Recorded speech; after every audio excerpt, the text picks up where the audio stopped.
Hello guys, आप लोगों ने मेरे वीडियोस को इतना सपोर्ट किया उसके लिए दिल से थैंक यू। अगर आपको मुझसे कोई क्वेश्चन पूछना हो तो ये मेरी इंस्टा आईडी है, आप यहाँ आकर मुझसे बात कर सकते हैं। Please follow my Insta ID. New dramas की अपडेट आपको मेरी इंस्टा आईडी पे मिल जाएगी। एपिसोड 7 तक की कहानी आपको पिछले वीडियो में बता चुकी हूँ, जिसका लिंक आपको मेरे वीडियो सेक्शन में मिल जाएगा। पिछले एपिसोड में हमने देखा था कि मेंग हुई कॉकटेल पार्टी में जाती, जिस वजह से सेंग नाराज होता है। आगे मेंग हुई डॉक्टर ताओ को सब बताती है और कहती है आखिरकार मैनेजर सू ने मेरे साथ ऐसा क्यों किया। तो डॉक्टर ताओ कहती है मुझे लगता है तुम दोनों अलग तरह के जॉब करते हो, अर्निंग गैप भी बहुत बड़ा है। पैशनेट पीरियड के बाद वो कूल होना चाहता हो ताकि वो तुमसे एक निश्चित दूरी रखना चाहता हो, और वो हाल ही में काम में बिजी भी था। तो मेंग हुई कहती है कहीं उसे इस बात का रिग्रेट तो नहीं हो रहा। तो वे कहती है तुम लोग पॉइंट को नहीं पकड़ रहे हो। पॉइंट ये है कि सेंग रियली में बिजी है या मैनेजर सू की प्लानिंग है। शायद यही कारण है जो तुम्हारी सेंग से लड़ाई हुई। मैंने तुम्हें बताया था कि तुम इनोसेंट हो, तुम्हें कोई भी बेवकूफ़ बना देगा। तो मेंग हुई कहती है मुझे अभी तुम्हारे जैसे ही दोस्त की ज़रूरत थी। तो डॉक्टर ताओ कहती है क्या मैं नहीं थी अच्छी जो तुमने इसे हेल्प मांगी। फिर वो लोग मैनेजर सू से बदला लेने का प्लान बनाते हैं। आगे मैनेजर सू मेंग हुई से मिलने आती है और उसे खूब बुरा भला कहती है। मेंग हुई बस सुन लेती है अब पर अच्छे से जवाब नहीं दे पाती। आगे मैनेजर सू कहती है ऑफिस और पर्सनल लाइफ दोनों में सेंग के लिए मैं तुमसे बेटर हूँ, समझी, और जाने लगती है। वे भाई उसका रास्ता रोक लेती है और कहती है तुम्हें लगता है कि मेंग हुई सुटेबल नहीं है सेंग के लिए, तुम हो। सेंग मेंग हुई से प्यार करता है और उसके लिए कुछ भी कर सकता है। मैं उसकी रियल एक्स होकर भी मुझे जेलसी नहीं हो रही, और तुम सेंग के लिए कैसे फैसला कर सकती हो तुम्हें पता है। तो मैनेजर सू कहती है तुम उसकी एक्स हो। तो वे भाई कहती है तुम्हें खुश होना चाहिए कि तुम उसके लिए इंपॉर्टेंट हो, खुद को सेंग के बिजनेस पार्टनर और सोलमेट बुला रही हो। एक्चुअली तुम केवल सेंग की आइडेंटिटी कवर कर रही हो और मेंग हुई से खुद की तुलना कर रही हो। तुम्हें लगता है कि तुम अपने काम में अच्छी हो तो एलएस लॉस में क्यों जा रहा है। यहाँ पर वेबई मेंग हुई के बदले मैनेजर सुख से बहुत अच्छे से बदला लेती है। वेल ये सीन मेरा फेवरेट है, आपका कौन सा सीन फेवरेट है कमेंट में ज़रूर बताना। वेल आगे मैनेजर सू मेंग हुई के बारे में सेंग के कान भरती है। तो सेंग कहता है हम दोनों के बीच कुछ नहीं है और उसे एक वीक रेस्ट करने को कहता है। तो मैनेजर सू कहती है डोंट वरी, पे इफेक्ट पड़ने नहीं दूंगी। तो सेंग कहता है ये सब मेरी गलती, मुझे पहले ही मेंग हुई के साथ अपने रिलेशनशिप को क्लियर कर लेना चाहिए था। इधर मेंग हुई मैनेजर सू की बातें को सोच रही होती है कि तभी सेंग का मैसेज आता है लेट्स ब्रेकअप। मेंग हुई ये सब सुनकर डिप्रेस हो जाती है और मेंग हुई वन में बदल जाती है। वेल हम आपको बता दें जब मेंग हुई चेंज होती है तो उसका एक मिशन होता है। जैसे पहले चेंज हुई थी तो एक इंटरव्यू दिया था जिसमें वो पास हो गई थी। नेक्स्ट टाइम जब वह चेंज हुई थी तो सेंग उसका बीएफ था और वो भी पूरा हुआ। इस बार वो सक्सेसफुल बिजनेस वुमेन बन गई है। वह स्टोरी को आगे बढ़ाते हैं। नेक्स्ट डे मेंग हुई ऑफिस जाती है और एम्प्लॉय से पूछती है तुम लोग क्या कर रहे हो। तो एम्प्लॉय कहते हैं तुमने तो मुझे डरा दिया। असिस्टेंट मेंग हुई तो मेंग हुई कहती है तुम लोग मुझे असिस्टेंट कह रहे हो, सेंग ने तुम्हें बताया नहीं। तभी उधर कहता है तुम आ गई पर मैनेजर सेंग अभी तक नहीं आए हैं। आगे मेंग हुई एम्प्लॉय का मेकअप करती है कि तभी वहाँ सेंग आता है और उसके पास जाता है। तो मेंग हुई चिल्लाकर बोलती है तुम काम के समय के दौरान क्या करते हो, व्हाट्स रॉन्ग विथ यू, तुम सबसे लेट आए हो काम पर, क्या तुम अपनी अटेंडेंस नहीं चाहते हो, क्या तुम वर्क होलिक नहीं हो। तो सेंग उसे देखता है, तब उसे पता चलता है कि वो फिर से चेंज हो गई और उसे ऑफिस में बात करने को कहता है। इधर सारे स्टाफ गॉसिप करते हैं। आगे मेंग हुई सेंग की खूब क्लास लेती और कहती है मैं मैनेजर मेंग हुई हूँ और तुम मेरे असिस्टेंट। वेल तभी वहाँ सेक्रेटरी जियांग भी आता है और वो ये सब देखकर चौंक जाता है और कहता है वो आपकी असिस्टेंट है तो क्या मुझे निकाल दिया है। तो सेंग उसे कॉपरेट करने को कहता है। आगे सेंग पूरे स्टाफ को कहता है कि तुम लोग मेंग हुई को भी मैनेजर मेंग हुई कहना होगा क्योंकि वो भी इस कंपनी की बॉस है।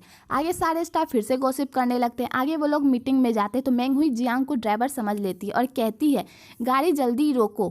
तो सेंग कहता है नहीं चलो। तो मेंग हुई कहती है तुम बॉस हो कि मैं। तो सेंग कहता है बॉस तुम ही हो, आज बहुत इंपॉर्टेंट मीटिंग है। वेल यहाँ पे इनकी नोकझोंक देखने को मिलती है। आगे सेंग जियांग को डॉक्टर ताओ के क्लिनिक जाने को कहता है। आगे वो लोग डॉक्टर ताओ के क्लिनिक पर होते हैं तो मेंग हुई कहती है मुझे क्यों देख रही हो, इसे देखो, इसके साथ कुछ गड़बड़ है। ये ना केवल स्टिकी बल्कि पागल हो गया है, इसे दूसरों की फीलिंग्स की परवाह ही नहीं है, ये बिना किसी कारण के अपने बात से मुकर जाता है, ये इमोशनली डिस्टर्ब है। अगर मुझ पर बिलीव नहीं है तो तुम जियांग से पूछ सकती हो। आगे डॉक्टर ताओ कहती है ठीक है। तो जियांग मेंग हुई को काम के बहाने से बाहर ले जाता है। इधर सेंग को पता चलता है कि इस बार मेंग हुई को क्या चाहिए। तो डॉक्टर ताओ से कहती है तुम उसे सब बता दो, शायद वो ठीक हो जाए। तो सेंग कहता है ये सब मेरी गलती है, मैं ही इसे ठीक करूँगा। मेंग हुई की जिम्मेदारी मुझ पर है, वो जो चाहती है वो कर सकती है। तो डॉक्टर ताओ कहती है फिर ठीक है। आगे सेंग मेंग हुई को घर ले जाता है तो मेंग हुई कहती है ये किसका घर है? तो सेंग कहता है तुम्हारा। तो मेंग हुई कहती है क्या मैं इस छोटे घर में रहती हूँ और बिजनेस के इनकम का लेक्चर देती? तो सेंग कहता है तुम्हें ये सब कैसे पता? तो मेंग हुई कहती मुझे पता नहीं होगा तो किसे होगा? आगे मेंग हुई कहती है किसका घर है? तो सेंग कहता है मेरा। तो मेंग हुई पूरा घर देखती और कहती है तुम बहुत अच्छा काम कर रहे हो और चली जाती। आगे डॉक्टर सुई सेंग को अपनी दूसरी फ्लाइट की चाबी देता है और कहता है जब तक चाहो तुम वहाँ रह सकते हो। आगे वो लोग फ्लैट में जाते तो सेंग कहता है क्या ये ठीक है मैनेजर मेंग हुई? तो मेंग हुई कहती है मैंने तुम्हें कहा था ना जब हम दोनों अकेले हो तो तुम मुझे हुई बुलाना। तो सेंग चौंक जाता और ओके हुई कहता है। आगे सेंग मेंग हुई को रेस्ट करने को कहता है और कंपनी को उस पर छोड़ देने को कहता है। तो मेंग हुई कहती है मैं थोड़ा थक गई हूँ। यहाँ पे कुछ अजीब सी सिचुएशन दिखाई जाती है जो फनी होती है, आप खुद वीडियो में देखकर समझ गए होंगे। आगे सेंग मेंग हुई से दूर भागने की कोशिश करता है पर मेंग हुई उसके करीब आने की। तो सेंग कहता है तब हमें क्या करना चाहिए? तो मेंग हुई कहती है मैं तुम्हारे साथ कुछ ऐसा करना चाहती हूँ जो सिर्फ 2 लोग कर सकते हैं, तुम क्या अरेंज कर सकते हो? तो सेंग डरते हुए कहता है 2 लोग ओके। आगे वो लोग शॉपिंग पर जाते हैं तो मेंग हुई कहती है तुम मुझे यहाँ क्यों लाए हो? तो सेंग कहता है यहाँ 50% की छूट लगी है, जब मैं यहाँ आता हूँ तो मैं उन्हें नहीं खरीद सकता। यहाँ भी मेंग हुई सेंग के करीब आने का ट्रिक अपनाती है कि तभी सेंग को जियांग का कॉल आता है और वो चला जाता है। आगे जियांग सेंग को कहता है मेरे घर में लाइट और पानी नहीं है और मैं आपकी घर की चाबी भी भूल गया हूँ और मेरा मोबाइल भी चार्ज नहीं है, क्या आप यहाँ आकर अपने घर की चाबी दे सकते हैं? तो सेंग कहता है खुद लेने आ जाओ, मैं बहुत बिजी हूँ मेंग हुई के साथ।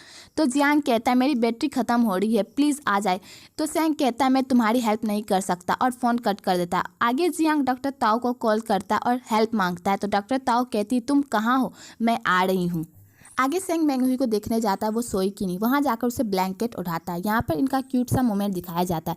फिर सेंग डॉक्टर सुई के घर जाता है और वहाँ जाकर चिल मारता है। तो डॉक्टर सुई कहता है तुमने मेंग हुई के बारे में क्या सोचा है? वो तुम्हारे काम को इफेक्ट कर रही है। तो सेंग कहता है ये इफेक्टेड होना चाहिए, जो मैं तुम्हें परेशान करता हूँ उसकी जो हालत है वो मेरी वजह से, इसलिए मैं उसकी रिस्पॉन्सिबिलिटी लेता हूँ। आगे डॉक्टर ताओ जियांग को घर ले जाती है और उसे अपने कपड़े देती है पहनने को। फिर वो लोग सोफे के नीचे बैठकर ड्रिंक करते हैं पर जियांग कहता है मैं ड्रिंक नहीं करता। तो डॉक्टर ताओ कहती है क्या तुम नहीं कहते कि हम एक फिल्म देखते और पीते? तो जियांग कहता है ये अच्छा आइडिया नहीं है एक लड़की के लिए इतना ड्रिंक करना। तो डॉक्टर ताओ कहती है लड़की? आगे सेंग मेंग हुई के पास जाता है और बिजनेस की बात करता है। इधर जियांग एक बुक पढ़ता है क्योंकि उसे कन्फ्यूजन हो जाता है जो भी डॉक्टर ताओ ने उसे घर पर कहा। और इधर सेंग जियांग को कॉल करता है और फाइल ढूंढने में हेल्प मांगता है। तो जियांग हेल्प कर देता और कहता है अगर कुछ चाहिए तो इंटरनल कॉल कीजिए, ना कि पर्सनल कॉल, ठीक है? तो सेंग कहता है तुम्हारा क्या प्लान है आफ्टरनून का? तो जियांग कहता है मेरा मोबाइल चार्ज नहीं है और कॉल कट कर देता है। आगे सेंग चुपके से उसका मोबाइल देखता है और कहता है फुल चार्ज है। यहाँ पर इन दोनों का नोकझोंक देखने को मिलता है। यहीं पे एपिसोड 8 खत्म होता है। अगर आपको ये वीडियो अच्छी लगी हो तो एक लाइक ज़रूर करें और मेरे चैनल को सब्सक्राइब करना ना भूलें।